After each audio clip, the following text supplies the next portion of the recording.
Hola, bienvenidos a Centinela de los Últimos Tiempos. Comenzamos con una oración de la oración de Santo Tomás de Aquino. Concédenos, Dios misericordioso, que aquello que te place lo deseemos ardientemente, lo investiguemos con prudencia, lo conozcamos en verdad y lo cumplamos a la perfección para alabanza y gloria de tu nombre. Amén. En el nombre del Padre, del Hijo y del Espíritu Santo. Amén. Lo que voy a dar lectura, que tengo todas estas páginas, es una clase cualquiera, no es una clase magistral ni una conferencia, sino que una clase cualquiera en la Facultad de Filosofía de la Pontificia Universidad Católica de Chile, en el Campus Oriente en 1983. Unos par de alumnos, fueron con una grabadora. En aquellos tiempos estaban esas grabadoras de cassette y grabaron toda la clase. Esto está lo saqué de un canal de YouTube que se me olvidó el nombre, lo voy a poner en la descripción del video, en la descripción, para que ustedes puedan acudir a todos los videos que hay ahí del padre Osvaldo Lira. Hay conferencias, etcétera. Yo lo quise hacer en este canal porque el audio es incómodo, es un audio antiguo, es una reliquia de audio. Entonces yo fui también puliendo, sintetizando. Fui con mi celular en YouTube, teniendo que frenar a cada momento el video para ir anotando todo lo que decía el padre Osvaldo Lira. Osvaldo Lira es un sacerdote que es uno de los cerebros más importantes, un intelecto de los más importantes de la historia de Chile. Y en el tema de Santo Tomás de Aquino es uno de los que más conocen la filosofía de Tomás de Aquino, de Santo Tomás de Aquino en el mundo, en la historia del tomismo. Es un prominente conocedor de eso. Y no quiero entrar en su bibliografía porque me puedo expandir más de 20 minutos en su biografía. Es un hombre que en algún momento trataremos la biografía, pero en este momento quiero que entremos en esta clase normal de cualquier día en la Universidad Católica de 1983. Comienza así. Daremos una ojeada general a este personaje que fue Santo Tomás de Aquino. Se tiene la idea de que fue un hombre desconectado de la realidad, un fraile silencioso, un fraile metido en cosas místicas, solamente como una especie de beato que no estaba metido en la realidad. Esta visión es absolutamente falsa, una pura y simple tontería, de las muchas que se dicen en el mundo. La filosofía de Santo Tomás de Aquino tiene una raíz viviente y que corresponde a su época. El siglo XIII, siglo de esplendor de la cristiandad medieval, es el siglo más importante quizás de la historia de la humanidad. Todos los reinos de la civilización cristiana estaban constituyendo un organismo histórico que recibió el nombre de cristiandad. Ellos no hablaban de Europa, no hablaban del continente ni la Europa, hablaban de la cristiandad. Y la cristiandad giraba en torno a un eje que tenía dos polos. Era, primero, el soberano pontífice en Roma, por un lado, y el emperador del Sacro Imperio Romano Germánico, por el otro. El Imperio Romano había sido restaurado por San León, por el Papa San León III, que coronó a Carlomagno en el año 800. Después vino un proceso histórico y llegó Otón el Grande, que finalmente constituyó el Sacro Imperio Romano Germánico como algo ya jurídicamente y solemnemente formado y ya constituido. El famoso imperio, el Sacro Imperio Romano Germánico. En 1225, al comienzo del siglo XIII, nace Tomás en el apogeo de esta organización, contrario a lo que sucedió con los príncipes que se dedicaban a avasallar al Papa y a las cuestiones temporales que estaban, siempre había, hay que entender que a pesar de que era un siglo de apogeo, había también conflictos. Había los que querían, los príncipes siempre querían independizarse del Papa, no tener la sujeción al Papa, correr por la suya, por la libre. Estaban los güelfos. Dante, pero ya eso es posterior, Dante Alighieri habla de eso, pero son cosas que no nos vamos a meter ahora. De todas maneras, a pesar de todo lo que pudiera encontrársele negativo, era la potencia predominante en aquella época. Santo Tomás estuvo vinculado a las más altas esferas políticas y sociales de su época, que por línea paterna era un Hohenstaufen, perteneciente a la dinastía imperial que entonces reinaba en el Sacro Imperio. Su abuela era hermana del emperador Federico Barbarroja, que murió yendo en una cruzada. Las cuestiones de familia eran los problemas internacionales. Eso es lo que decía en su biografía sobre Santo Tomás de Aquino el converso del anglicanismo al catolicismo, Chesterton, que decía, los problemas de familia eran los problemas internacionales. Por el lado materno era sobrino de los reyes de Sicilia, Nápoles, Lombardía, etc. Cerdeña creo también. O sea, tenía por el lado paterno y materno estar ligado con la realeza normanda que tenía dominio en Sicilia, Nápoles, Lombardía, Cerdeña, esos. Y por el lado materno, eso. Por el lado paterno tenía con los, era un perdón, Hohenstaufen. Ya, listo, hasta ahí llegamos. Esta confluencia de dos razas, la latina, o sea, era un italiano, pero también era un alemán. Entonces, esta confluencia de dos razas en Santo Tomás de Aquino tiene una consecuencia intelectual muy importante. Tiene, desde luego, la tenacidad del germano, tiene por otro lado la claridad mental, la rapidez mental del latino. Gracias a esta confluencia de las razas, nos ha dejado una obra que no solamente por la calidad, sino también por la cantidad, resulta realmente asombrosa. En el caso de un hombre que no llegó a cumplir los 50 años, porque murió en el mejor de los casos de 49 años. En el mejor no se sabe exactamente, porque no se sabe si nació en 1225 o 1227. Si nació en 1225, murió a los 49. Y se sabe que, solo que se sabe bien, es que murió el 7 de marzo de 1274. Es decir, que en 20 años, comenzó a escribir a los 30, genera una multitud de obras que llenan en la edición Frete de París 34 tomos en cuarta mayor, a 2 columnas y papel Biblia. Yo lo he visto eso. 34 tomos de cuarta mayor, así, de este grueso, ahí, tomos.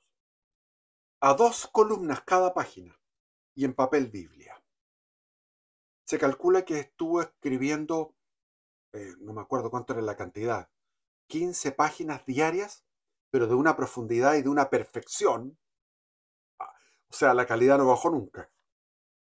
Decimos que Juan Sebastián Bach sería como el símil en música, pero Juan Sebastián Bach tiene no sé cuánto, como 1700 obras, pero de ellas hay, por dar una cifra, 1300 buenas, estupendas, magníficas, y otras no tan buenas. Pero en este caso es todo de buena calidad. En esta época, la filosofía cristiana hacía tiempo que se estaba estructurando. El renacer intelectual de Europa, que comienza con la escuela palatina. Palatino es un lugar de Europa, pueden consultarlo. La escuela palatina, en el reinado de Carlomagno, a fines del siglo VIII, o sea, antes de la coronación de Carlomagno, y comienzos del noveno. Carlomagno muere el 814, 14 años después de haber sido coronado emperador. Entonces, finales del siglo VIII, en el 780, 50 para adelante, y comienzos del siglo noveno, del 800 para adelante. Esa es la escuela palatina. No se explica todo este resurgir de la filosofía sin las aportaciones intelectuales que llegaron por diferentes vías. Desde luego, después de la época apostólica, con los padres de la Iglesia, es indudable que el cristianismo se enfrentaba, la dogmática cristiana se va a enfrentar con un pensamiento filosófico extraordinariamente desarrollado, como fue el pensamiento de los griegos, sobre todo Platón y Aristóteles. Y entra al final de la patrística, al final de los padres de la Iglesia, al final de la época apostólica y de la época de las persecuciones del Imperio Romano, ya cuando se hace oficial, en ese momento, cuando ya se hace oficial con Teodosio el cristianismo, el catolicismo en todo el imperio, llega el gigante de San Agustín de Hipona, que estructura una filosofía cristiana y para realizar esta empresa recurre a Platón y también a Platón, efectivamente, a primera vista es el pensador más fácilmente conciliable con la dogmática revelada. O sea, Platón y los sucesores de Platón, el neoplatonismo como Plotino. Entonces, San Agustín tomó naturalmente a Platón como el que podía calzar, cuadrar como pensador griego con la dogmática revelada. Y no se tomó en cuenta a Aristóteles. Aristóteles quedó a un lado. Porque en este caso hay que considerar que para San Agustín la fe estaba por sobre la moral. Perdón, la fe estaba por sobre la razón. Pero en Santo Tomás de Aquino la fe y la razón se tutean, están casi están en un mismo plano. La fe se nutre de la razón y la razón se nutre de la fe. Entonces la fe viene a tener en Santo Tomás de Aquino un nivel superior, o sea, perdón, la razón. En cambio, en San Agustín es tan grande la conversión y son aquellas épocas místicas. Hay que entender que viene anteriormente estaban los padres del yermo, todos esos, San Ignacio de Antioquía, San Antonio de Egipto, San Juan Crisóstomo, una serie de santos formidables. Entonces había toda una corriente mística que se entendía y venía saliendo recién los neoplatónicos como el gran Plotino. Entonces todo esto había que, naturalmente, San Agustín enchufó, engarzó, complementó a la fe con Platón. Y los padres de la iglesia son platónicos. Evidentemente que corrigiendo los desvíos de Platón.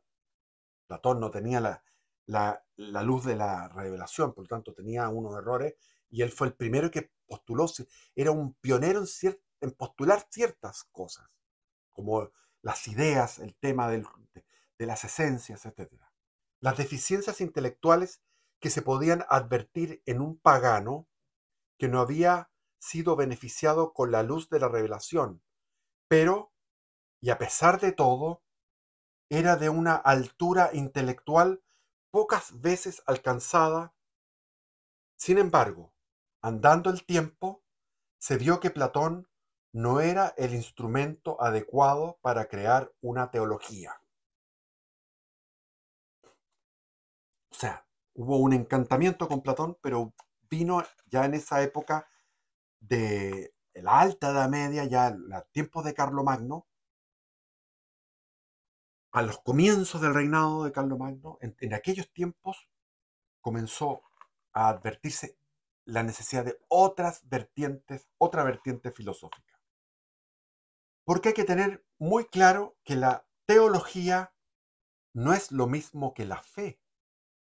Teología es la organización racional de los dogmas, es decir, la empresa que va encaminada a un cuerpo doctrinal que tenga consistencia, que se apoye en los dogmas y que esté sujeto a desarrollo y progreso, como todas las disciplinas científicas. Como la revelación no era un cuerpo doctrinal, Cristo es el único que tiene derecho a ser creído bajo palabra sin demostrar con silogismos las verdades que proclamaba. Cristo jamás se entró en el raciocinio filosófico, no ejercitó el silogismo filosófico. Tiene un silogismo, pero no el silogismo de cuál es la verdad, porque él se proclamaba como la verdad. Por lo tanto, él lo dice el Evangelio, cuando Cristo quiere demostrar algo, demostrar una verdad, no ocupa silogismos, ocupa milagros, utiliza milagros. Eso es el procedimiento divino. Pero este procedimiento silogístico debía ser entonces hecho por los hombres, por los pensadores humanos no inspirados con la sola fuerza de la razón natural, y así estructurar un cuerpo doctrinal. Entonces aquí se diferencia a los pensadores inspirados, que son los que escribieron las Sagradas Escrituras, los padres de la Iglesia, pero a medida que nos vamos adentrando en los siglos, solamente tenemos que recurrir ya al pensamiento con la sola fuerza de la razón natural, es decir, recoger los pensadores paganos como Aristóteles y Platón y ocupar la sola fuerza de la razón natural, el silogismo, la lógica, para estructurar un cuerpo doctrinal referente a las revelaciones que se van ordenando en dogmas. Cuando aparece Santo Tomás, la filosofía cristiana estaba pugnando, estaba tratando, estaba empujando una fuerza para poder estructurarse. O sea, ya no era la cosa mística, sino que iban hacia una estructuración racional. La primera escuela fue platónica, ya lo hemos mencionado, y termina sin pena ni gloria. ¿Por qué? Porque Platón es un inicio, pero no es el final de un camino de la verdad de la razón. Pero entre tanto, había llegado a Europa la filosofía aristotélica. A Europa, a la cristiandad, había llegado la filosofía aristotélica y había llegado por vía a través de los musulmanes. Hay que recordarse que en el año 711 los musulmanes cruzaron el estrecho de Gibraltar y entraron en la península ibérica y derrotaron al rey que había en esa época en la batalla de Guadalete, que era el rey Don Rodrigo, creo que se llamaba, que era el visigodo, que era un reino de los visigodos. toda la península ibérica estaba gobernada por los reyes visigodos. Y había una pelea entre ellos, había una guerra civil, por lo tanto lo que se produjo fue, había un desgaste, llegaron los musulmanes en el momento, justo en el momento en que estaba, como se diría, el caos. Y ahí fueron derrotados en Guadalete. Y en España es donde se crea uno de los focos intelectuales del pensamiento aristotélico árabe, en Córdoba, que iba a ser el califato de Córdoba, como estaba el califato de Damasco, el califato de Bagdad, en lo que es ahora Irak, en lo que es Siria. Y en cada uno de estos califatos estamos hablando del esplendor. El Islam surgió con un esplendor militar y después un esplendor civilizatorio e intelectual. Estamos hablando en la pujanza del Islam. Y ahí recogieron al pensamiento aristotélico y surgieron una serie de pensadores, como Averroes en España, Avicena, etc. Ahí empieza a cultivarse la doctrina de Aristóteles y luego pasa a las escuelas cristianas, gracias a la escuela de los traductores de Toledo. O sea, había una escuela de traductores en la ciudad de Toledo cuando ya Toledo había sido recuperado, porque en el 711 tomaron la península, en el 732 fueron frenados en Poitiers por el bisabuelo de Carlomagno, Carlos Martel, bisabuelo, tatarabuelo, no sé. Y él derrotó, sí, bisabuelo. Y él derrotó a los musulmanes en Poitiers, logró salvar a Europa, y después vino el rey Don Pelayo en Asturias, que los derrotó en Covadonga, y ahí se inició la reconquista. Entonces, cuando ya habían reconquistado Toledo, que había sido la capital del reino visigodo, y después fue una ciudad musulmana, se recuperó Toledo, y ahí había una escuela que traducía del árabe al español o al latín, digamos, que era la lengua que se usaba. Había lenguas vernáculas como el español, el portugués incipientes, un español antiguo, un portugués antiguo que no entenderíamos. Gracias a esta escuela de traductores de Toledo, que había sido favorecida por los reyes de Castilla a partir de Alfonso VI. Los reyes de Castilla son muy importantes, que ahí estaban en contacto con los musulmanes y tradujeron los textos de Aristóteles. Cuando llega Santo Tomás a París, todavía no existía la Universidad de la Sorbonne, había una escuela de la Sorbonne. Estaba en ciernes, era Universidad de París, pero estaba en ciernes y había una serie de escuelas ahí. Había una efervescencia intelectual en aquel siglo bendito. El pensamiento de Aristóteles en ese momento va siendo más o menos familiar en las escuelas europeas. Pero Pedro Lombardo, por ejemplo, Pedro Lombardo fue lo que era como el manual escolar para estudiantes de primer año de universidad, donde estaba todo lo que era una síntesis filosófica, que se le aprendió de memoria Tomás de Aquino. Vean tengo un video yo donde hablo de Tomás de Aquino como la vida de él. Interesante. Está aquí a unos 4 videos para atrás, en la sucesión de videos de mi canal. Pero naturalmente había que enfrentar como debe enfrentarse el conjunto de dogmas revelados con el conjunto de instrumentos conceptuales del filósofo, como lo llamaba Tomás de Aquino a Aristóteles, el filósofo. El filósofo tenía una serie de instrumentos intelectuales. Naturalmente, con la sola fuerza de la inteligencia humana, la filosofía propiamente tal. Hacer servir a este pensamiento aristotélico a la estructuración de una teología cristiana. Pero naturalmente era necesario someter a este instrumento, es decir, a todas las categorías, por ejemplo, las la causalidad eficiente, la teoría de las causas, la causa eficiente, la causa final, la causa formal, la causa material, la teoría de las causas, las dos intrínsecas, las dos extrínsecas, etcétera, etcétera, etcétera. El acto y la potencia, una serie de ideas que creó Aristóteles para interpretar la realidad, porque lo que hace Aristóteles es hacer una realidad. Lo que le preguntaron, ¿qué puedes decir tú de una puerta abierta? ¿Puedes abrir una puerta abierta? Decía Chesterton. ¿Puedes abrir una puerta que ya está abierta? No.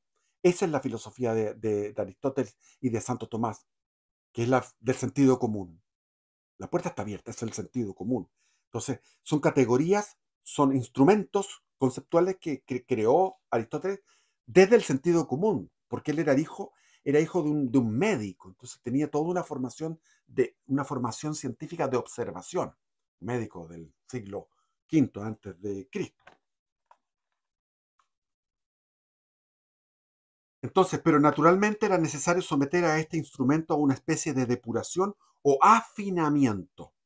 La filosofía aristotélica, tal como había llegado en manos de los pensadores musulmanes, un Averroes, que era cordobés, y muchos otros, no podía servir tal como estaba a la organización seriamente científica de la revelación, es decir, la estructuración de una teología que fuera una ciencia digna de respeto. Hay que someterla a una depuración, a la filosofía aristotélica. ¿Y en qué va a consistir esta depuración? ¿En qué va a consistir? En lo siguiente. Aristóteles estaba más cerca de Platón que de Santo Tomás. Esta es una afirmación que da categórico el profesor en decir esto. El profesor, el padre Osvaldo Lira. Aristóteles estaba más cerca de Platón que de Santo Tomás de Aquino. ¿Por qué? Porque Santo Tomás de Aquino de la filosofía aristotélica dio un salto al querer pulir este instrumento, al querer afinar este instrumento filosófico, lo perfeccionó, lo llevó dio un salto cualitativo. Porque la metafísica aristotélica es una metafísica de tipo esencialista. No es una metafísica existencial. No podemos llamarla existencialista, porque esta expresión se ha ocupado en lo que es los filósofos existencialistas, empezando por Soren Kierkegaard, que yo le he leído, es magnífico, Temor y Temblor. Les recomiendo Temor y Temblor de Soren Kierkegaard. El Tratado de la Angustia. Es una exquisitez. Este es un pensador protestante de, de Dinamarca, siglo XIX. Y de ahí se generó la corriente existencialista y después terminamos en nada más y nada menos que en Jean-Paul Sartre, que escribió La nausée, la náusea. La náusea. Horrible. Un libro terrible. Que es un existencialismo sin sustancia. Es un existencialismo como de la novela de Bukowski, de Charles Bukowski, de Cioran, una novela, una literatura amargada, sin esperanza, de un mundo sin Dios, sin valores, sin nada, es una porquería. Entonces, eso se llamó después existencialismo. Incluso se le ha llamado a Heidegger, qué sé yo, a Nietzsche, de alguna manera, que tenían alguna cosa existencialista. Pero aquí vamos a hablar de existencial, para diferenciarlo, porque Santo Tomás no tiene nada que ver con Soren Kierkegaard, ni nada que ver, muchísimo, está en las antípodas más lejanas con Jean-Paul Sartre, que es como el filósofo de la decadencia total del europeo del siglo XX, que era esposo o amante, no sé, de la Simone de Beauvoir, que era la feminista. Entonces, la llamaremos metafísica existencial, es decir, existencial. La filosofía primera de Aristóteles era de las esencias de las cosas. Esa es la filosofía primera, o sea, de dónde surge, de dónde comienza el correr filosófico. A partir de un estallido, de un balazo, comienza la carrera. ¿Con qué? En las esencias de las cosas. Entonces la filosofía de Aristóteles es de la sustancia, de la esencia. La filosofía primera de Santo Tomás es una filosofía primera del existir, del existir, del existir de las cosas, de lo más importante que tenemos todos los entes, el ser existentes. Eso nadie lo había pensado hasta el momento. Es una aportación novedosísima de Tomás de Aquino. Es decir, claro, ahí está. Primero existimos. Lo primero que tenemos nosotros como experiencia es la existencia. Y después hay que entender la naturaleza y la esencia.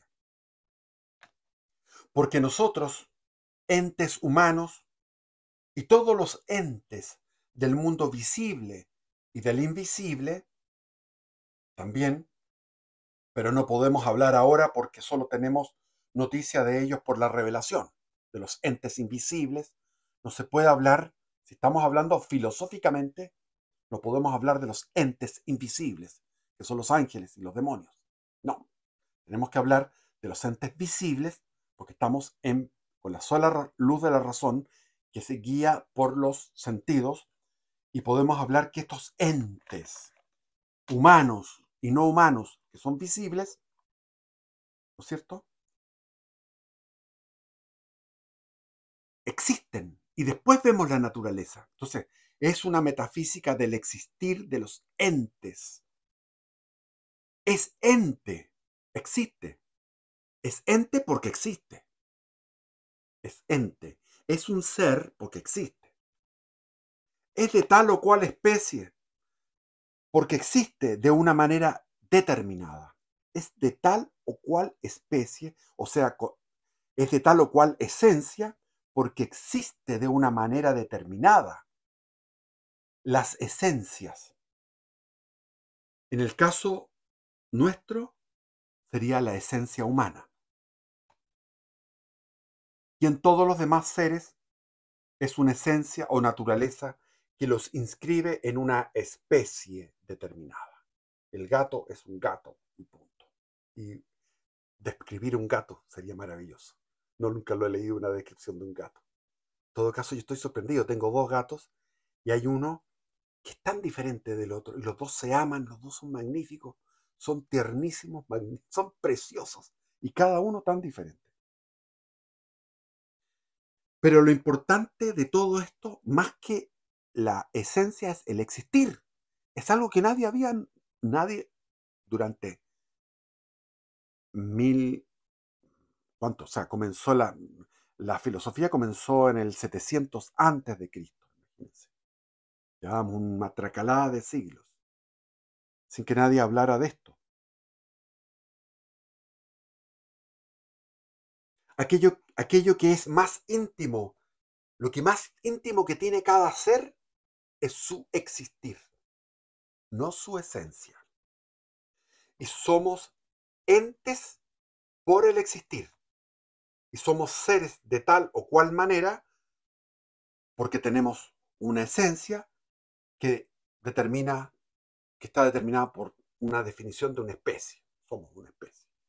Entonces, Santo Tomás hace una operación que se podría asimilar por analogía a una transposición de tonalidad en la música. Santo Tomás transpone la metafísica aristotélica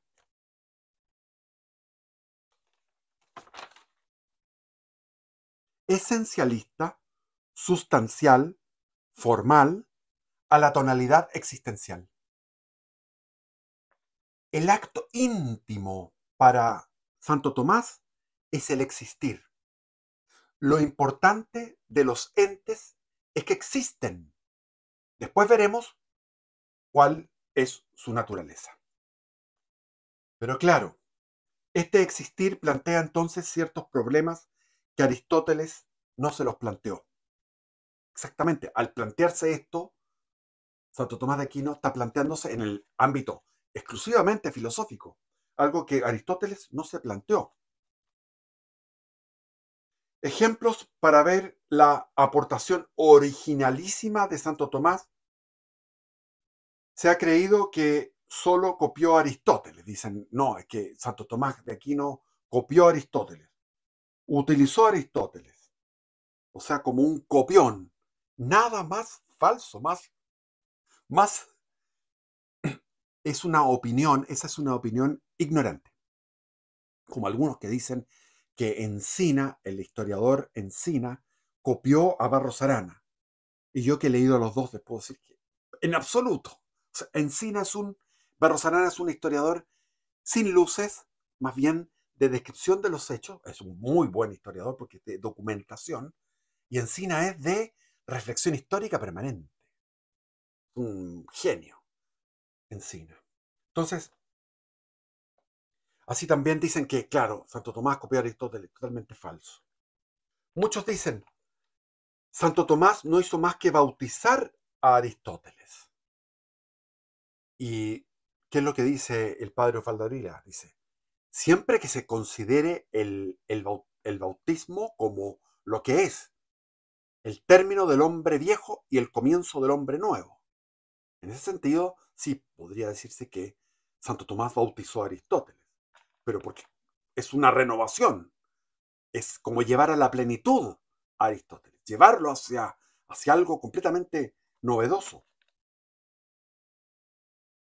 Muerte del hombre viejo y nacimiento del hombre nuevo. Ahí sí se puede entender esa afirmación tan repetida, tan manida y que no es efectiva.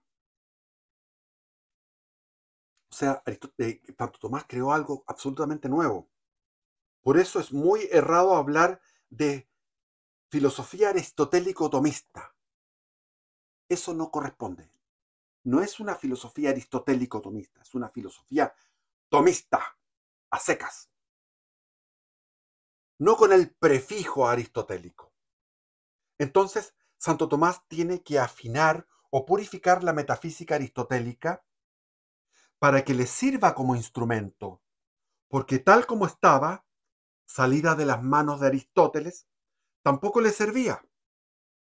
Era menos útil que el platonismo. Perdón, era menos inútil que el platonismo. Era más útil. La metafísica de Aristóteles era más útil, pero tampoco le servía tal como estaba. Pero debía subirla a la tonalidad existencial y prueba esta en que hay ciertos problemas que se planteó Santo Tomás que no pudo plantearse Aristóteles.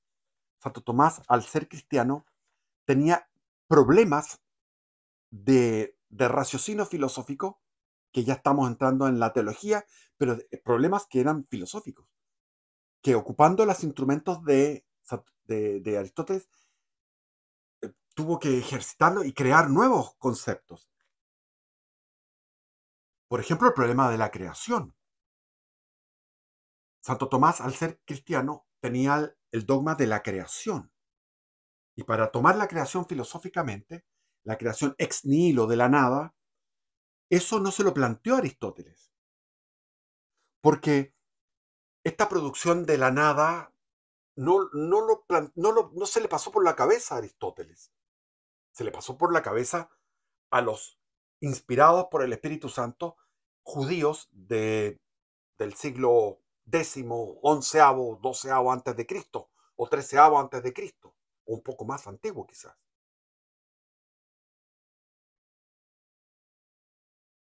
Porque Aristóteles creía en la eternidad de la materia. Entonces, la materia no es eterna. Para, para Santo Tomás, la materia no es eterna.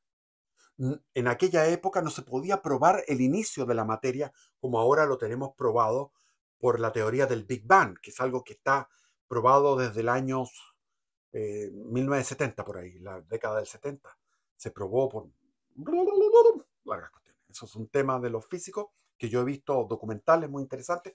Se sabe ahora a ciencia cierta que esto comenzó hace 13.700 millones de años, vino en un segundo se produjo el Big Bang, que fue una cosa increíble.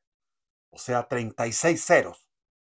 En un segundo, de un 1 multiplicado por 36 ceros. O sea, de tener el tamaño de una cabeza de alfiler, el universo, se expandió al tamaño de lo que es el sistema solar. En un segundo. Bueno, en esa época no había esa comprobación científica que tenemos nosotros ahora, que comprueba lo que dice el Génesis, que de esos judíos inspirados, esos patriarcas que escribieron aquello. Entonces, pero Aristóteles como pagano decía, la materia es eterna, decía, la materia es eterna. Pero la materia no es eterna, le refuta Tomás de Aquino a Aristóteles. El signo de que la materia no es eterna es que está sujeta a cambios, mutaciones, alteraciones, aunque no haya tenido un comienzo en el tiempo, ni vaya a tener término en el tiempo. O sea, aunque no haya tenido un comienzo en el tiempo, ni término en el tiempo, que ahora sabemos que sí lo tiene, un comienzo y un término, sabemos cuándo el universo va a desaparecer, o sea, se va a extinguir, una cosa térmica, de una expansión ilimitada, pero da lo mismo. Lo que dice Tomás de Aquino es que mientras haya cambios, mutaciones, alteraciones, la materia no puede ser eterna. No puede ser eterna porque se mueve. Y la eternidad, como lo definió en definición inmortal Boecio, que es un pensador extraordinario, es la posesión plena y perfecta de una vida interminable. Boecio define la definición de eternidad como es la posesión plena y perfecta de una vida interminable. De una vida, no de una simple existencia, de una vida. Otro problema que no se planteó Aristóteles, pero les voy a hablar aquí algo más. El tema que el dios de Aristóteles tenía, o sea, Aristóteles tenía esta eternidad de la materia, y el dios de Aristóteles es un dios que le da la forma, es como la causa formal de esta materia. La causa formal, es decir, es la que le da Dios le da una estructura, le da una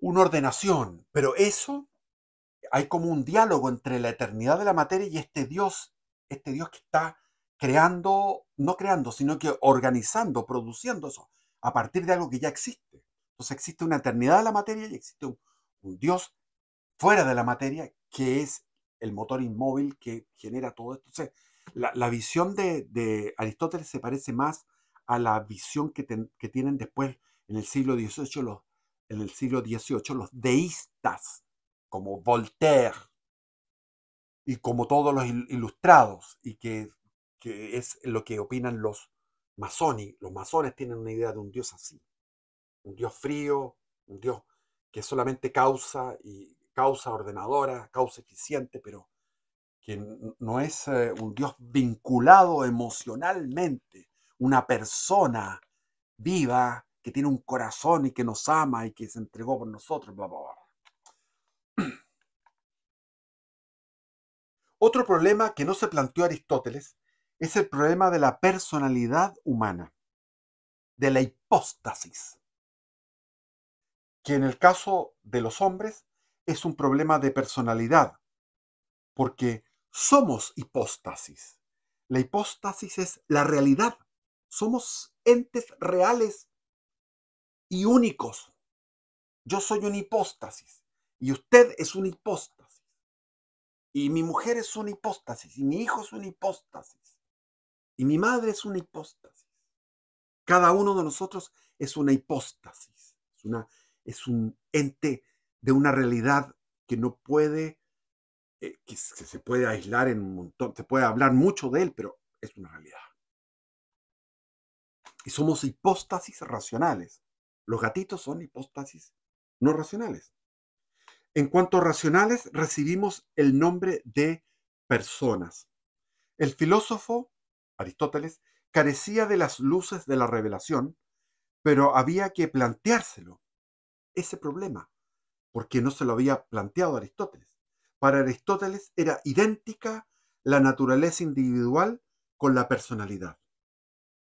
Para nosotros no puede ser idéntica, porque resulta que hay una naturaleza humana individual, la más absolutamente perfecta por lejos de todas, que es lo que habla el dogma de la encarnación, que es una persona divina, el Logos eterno, que se hace hombre en el útero de María. Es la naturaleza de Cristo, perfectísima.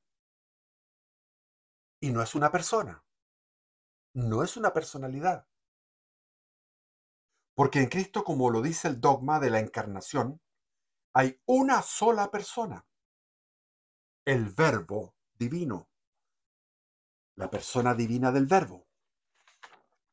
Entonces los dogmas hacen que tenga que explorar más allá con su con su artillería, con su instrumental racional y filosófico. Tomás de Aquino tiene que ir a resolver problemas que no estaban antes de la llegada de Cristo. Y ahí en Cristo subsisten dos naturalezas, la humana y la divina. ¿Qué es eso? Luego, la naturaleza humana de Cristo, perfectísima, desde luego, de lejos, puede haber existido. Había que concebir una personalidad distinta de la naturaleza. En este caso, había que concebir una personalidad que fuera distinta de la naturaleza. Y esto Aristóteles no se lo podía plantear en el siglo sexto antes de Cristo, quinto antes de Cristo, quinto antes, cuarto, sí, ya cuando estaba en el siglo cuarto, perdón, siglo cuarto al final, quinto y cuarto. No se lo podía plantear porque es un problema de, de la dogmática católica. Todo problema atañe a la contingencia nuestra. Todo problema atañe a la contingencia, a que no somos entes, no somos el ente necesario. Porque si hacemos una filosofía de las esencias, jamás nos vamos a poder plantear el problema de la contingencia de los entes existentes. O sea, el tema de que, ¿por qué está más cerca de Platón? Porque Platón descubrió las esencias, el mundo de las ideas. Entonces, tener una idea, plantearse todo en base a una aproximación a través de ideas, no puede darnos la, la percepción de la contingencia, que la puede percibir mucho mejor, por ejemplo, la literatura. La literatura expresa la contingencia en la novela, en la poesía. El todo problema atañe a la contingencia nuestra.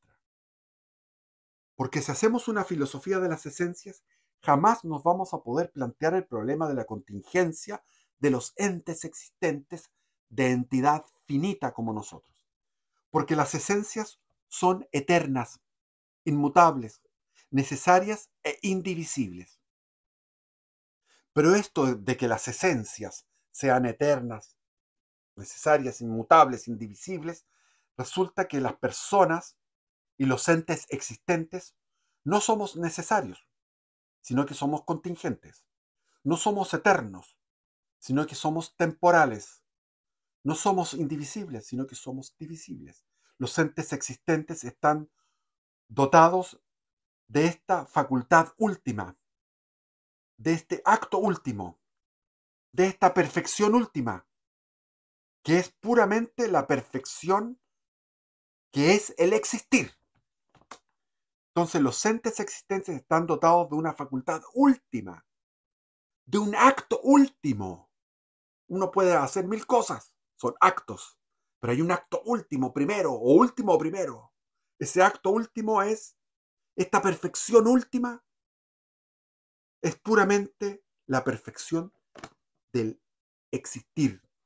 Somos contingentes y el pensamiento antiguo no se planteó el problema del existir. Y esto es muy importante. Por eso yo creo que sobre el problema de la distinción real entre la esencia y la existencia, que se plantea en el pensamiento tomista y en todo el pensamiento occidental a partir de los grandes escolásticos, es un problema extraordinariamente importante.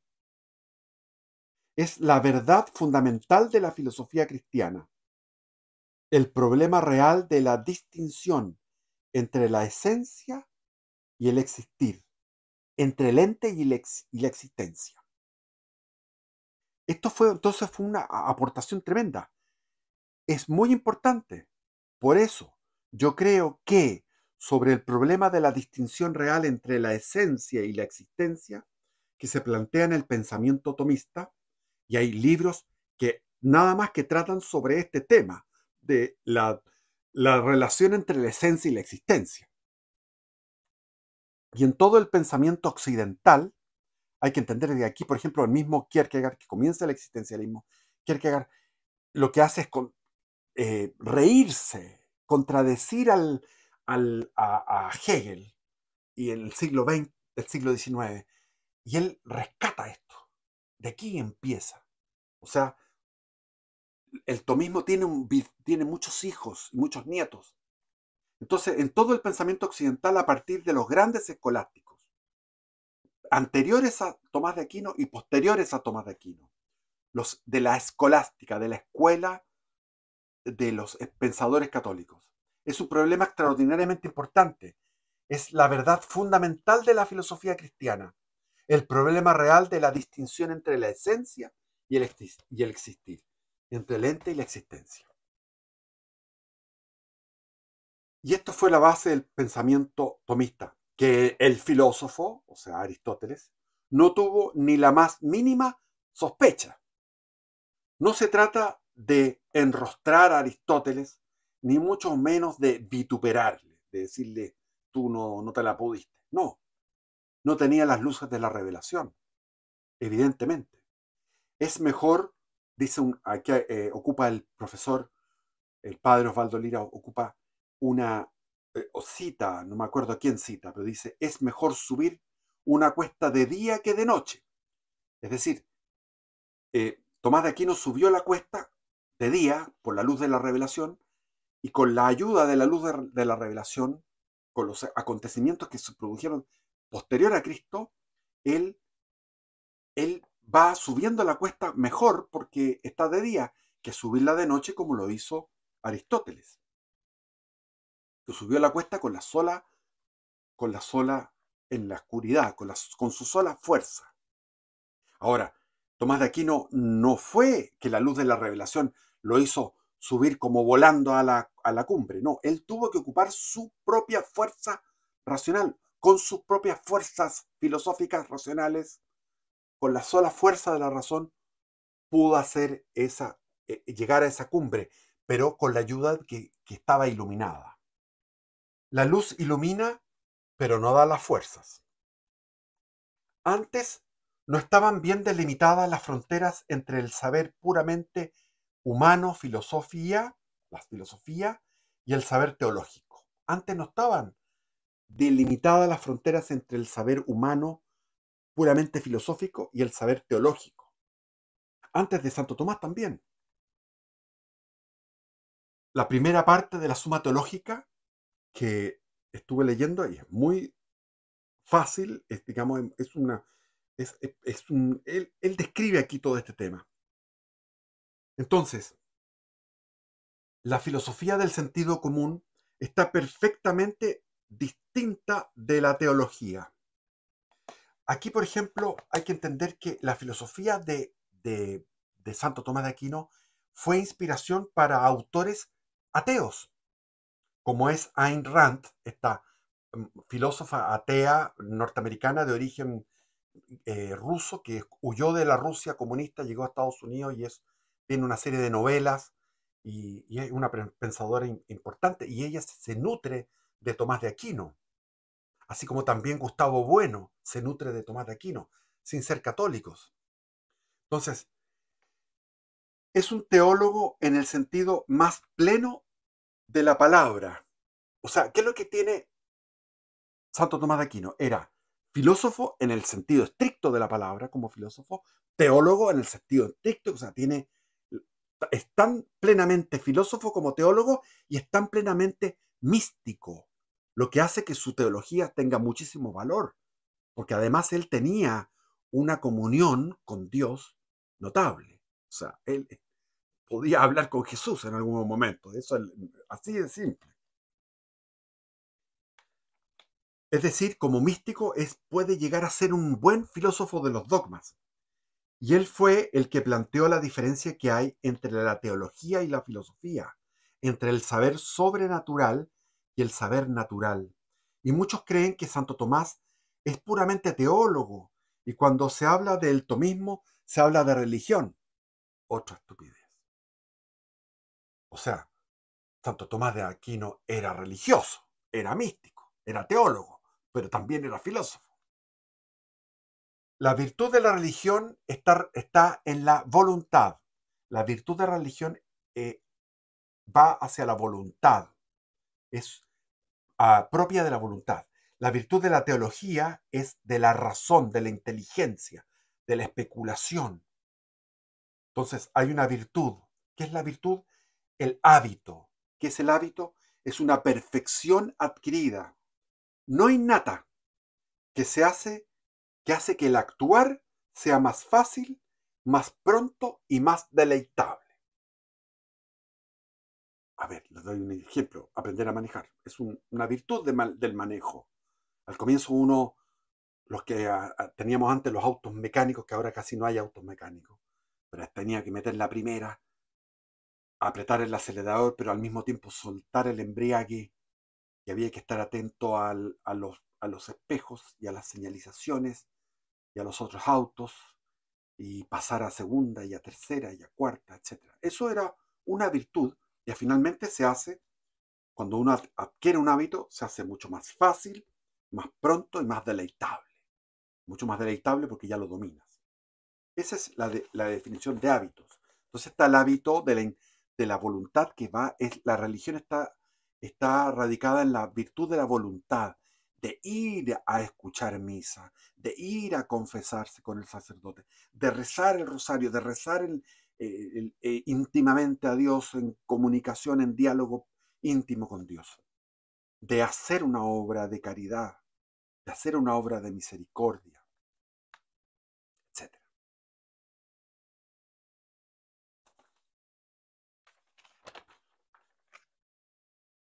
La religión y la teología son absolutamente diferentes. Uno es hábito del corazón, de la voluntad y del corazón, de la voluntad, de la voluntad práctica, y el otro es el hábito de la inteligencia especulativa, como lo es la filosofía. Entonces, el pensamiento tomista es tanto filosófico como teológico. Cuando Santo Tomás demuestra la existencia de Dios, no recurre absolutamente para nada a la revelación. No, no va a las escrituras, no, para nada. Él incluso cuando se plantea el tema de la existencia de Dios dice, Dios no existe. Dios no existe. Objeción, Dios no existe. Y se plantea con toda la fuerza argumentativa de su razón la posibilidad de que Dios no exista. Y tú lo lees y dices, uy, me convenció, Dios no existe. Pero después viene o sea, es tan increíble que te lleva a la objeción de que Dios no existe y dices, oh, verdad, Dios no existe, pero después te refuta eso con argumentos superiores. Él siempre está jugando a la objeción. Es el filósofo que más objeciones ha enfrentado en toda la historia de la filosofía, porque su método era la objeción. Entonces siempre está en la suma teológica, en la suma contra los gentiles, pero en la teología, sobre todo la tengo aquí, detrásito. Acá está. Ay, no la veo. Ahí está. Ahí está. Está blanco. Entonces, para demostrar la existencia de Dios, él no recurre para nada a ninguna cosa de la revelación, ni a Cristo, ni a nada. Entonces, tanto en la suma contra los gentiles como en la suma teológica, con un esmero, con un cuidado de demostrar la existencia de Dios con la sola razón. Se toma con esmero, con cuidado, no meter nada de fe, de revelación, nada. O sea, que aquí no entra la fe.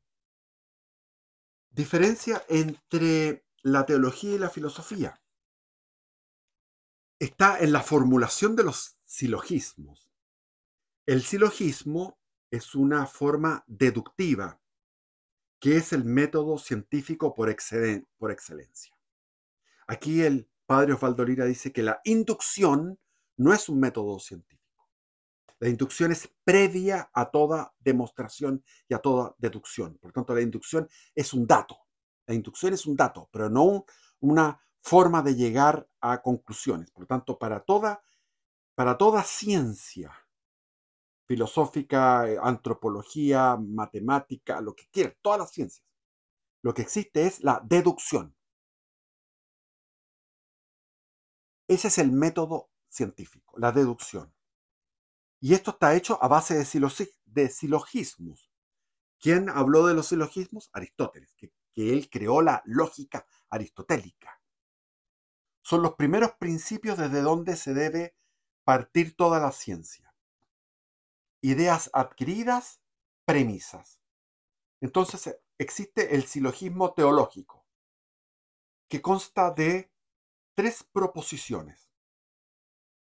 Las 2 primeras premisas, los escolásticos le llamaban antecedentes, y una tercera que lleva el nombre de conclusión o consecuente, le llamaban los escolásticos.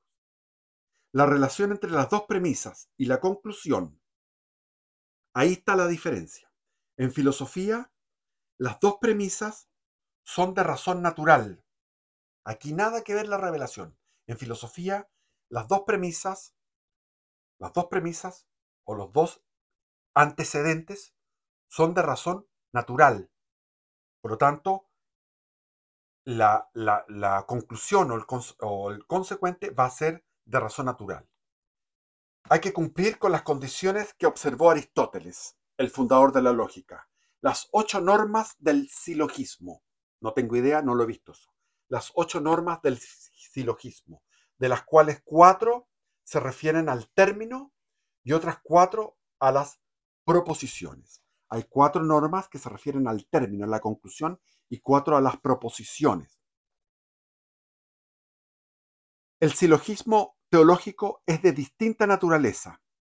Una de las premisas, la mayor, la primera premisa, la mayor, es revelada.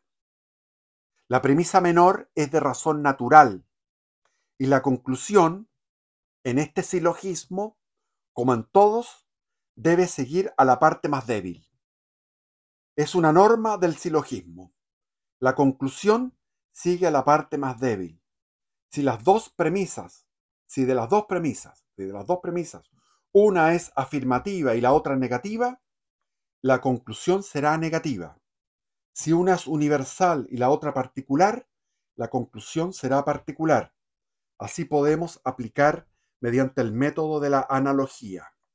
Está explicando lo que es la lógica aristotélica en lo que es el silogismo teológico. En el silogismo filosófico, la primera premisa y la segunda premisa, las dos son de razón natural. En el silogismo teológico, la primera premisa es de revelación, es una verdad revelada, y después viene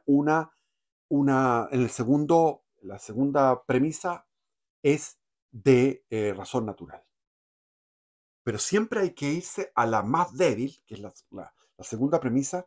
Es decir, si hay una negativa, si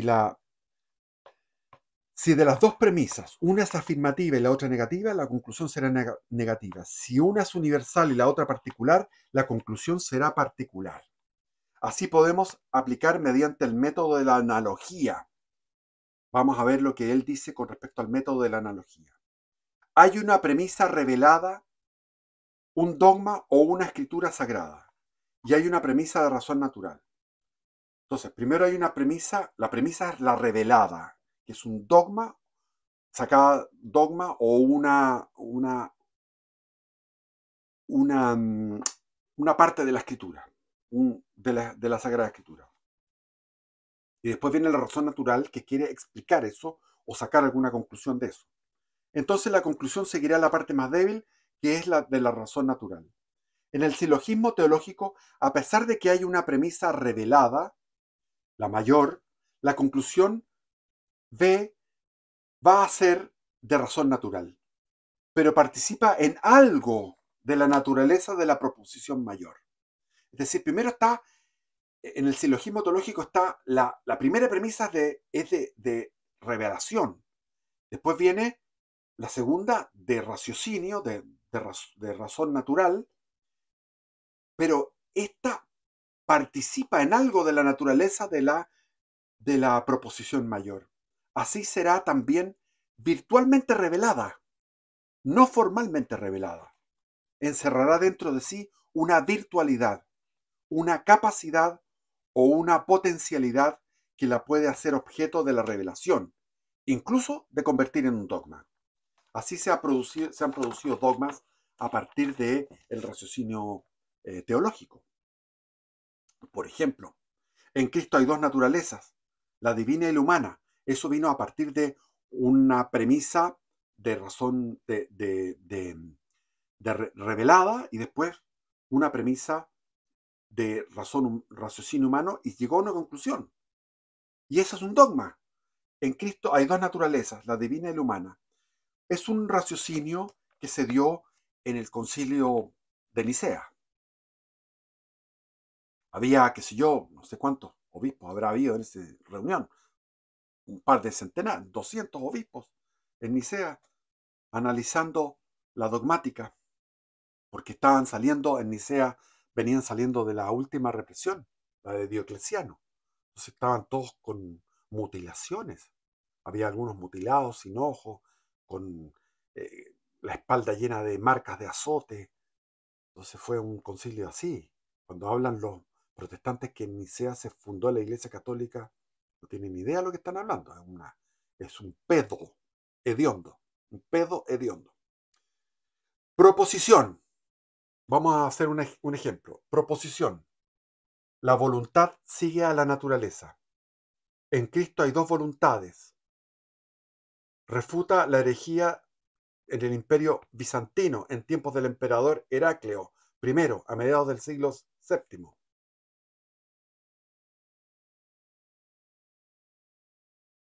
Teología, filosofía. Esto es, el teólogo tiene que ser filósofo. El teólogo necesariamente tiene que ser filósofo. No existe una diferencia entre teología y filosofía. El teólogo, el buen teólogo, debe ser filósofo. Por eso es que antiguamente, no sé, ahora lo desconozco, pero en los seminarios se estudiaba 3 años de filosofía y 4 de teología. Yo recuerdo que así era. 3 de filosofía y 4 de teología para ordenarse sacerdote.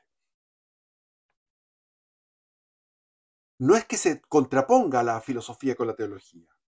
La teología es la organización científica de la revelación y esto se efectúa con recurso a la filosofía. Ya lo hemos explicado en todo este video.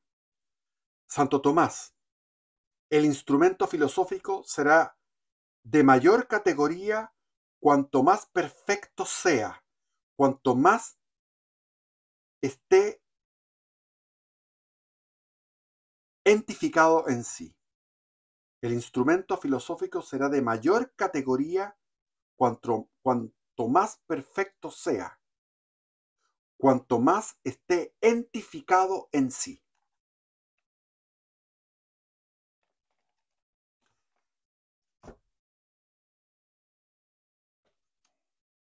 Hasta aquí llegamos porque ya llevamos 1 hora.